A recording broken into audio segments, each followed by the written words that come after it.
आगामी लोकसभा चुनाव से पहले भले ही बीजेपी के राज्य घट रहे हैं, लेकिन उसका खजाना बढ़ रहा है। जी हां, कॉर्पोरेट घराने बीजेपी की चांदी कर रहे हैं।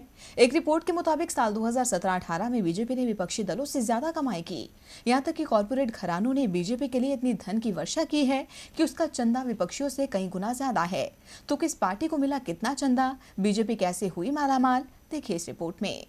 लोकसभा चुनाव में कौन सी पार्टी बाजी मारेगी? सत्ता की रेस में बीजेपी आगे निकलेगी या फिर कांग्रेस? इन सवालों के जवाब चुनावी नतीजों के बाद मिलेंगे, लेकिन चुनाव से पहले खजाना जुटाने के मामले में बीजेपी विपक्षी दलों से आगे निकल गई है।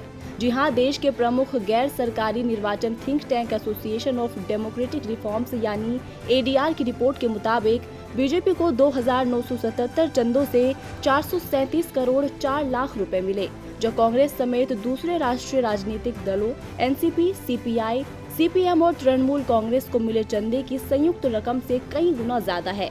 पिछले साल सभी दलों को 469 करोड़ 89 लाख रुपए का चंदा मिला, जिनमें से कांग्रेस के खाते में महज 26 करोड़ 65 लाख रुपए गए।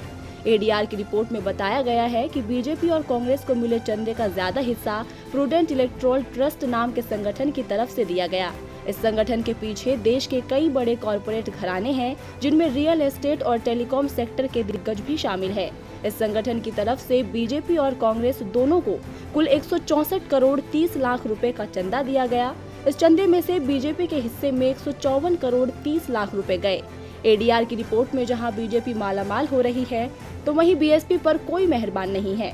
रिपोर्ट के मुताबिक बसपा की तरफ से बताया गया है कि वित्त वर्ष 2017-18 में भी उसे 20,000 करोड़ रुपए या इससे ज्यादा बड़ी रकम किसी की तरफ से चंदे में नहीं दी गई। आंकड़ों से साफ है कि चुनाव से पहले कॉर्पोरेट घरानों के कारण बीजेपी की चांदी है। अब क्या धन की तरह वोटों में भी बीजेपी दूसरी पार्टियों को पीछे छोड़ेगी, ये देखना दिलचस्प होगा। DB लाइव की रिपोर्ट।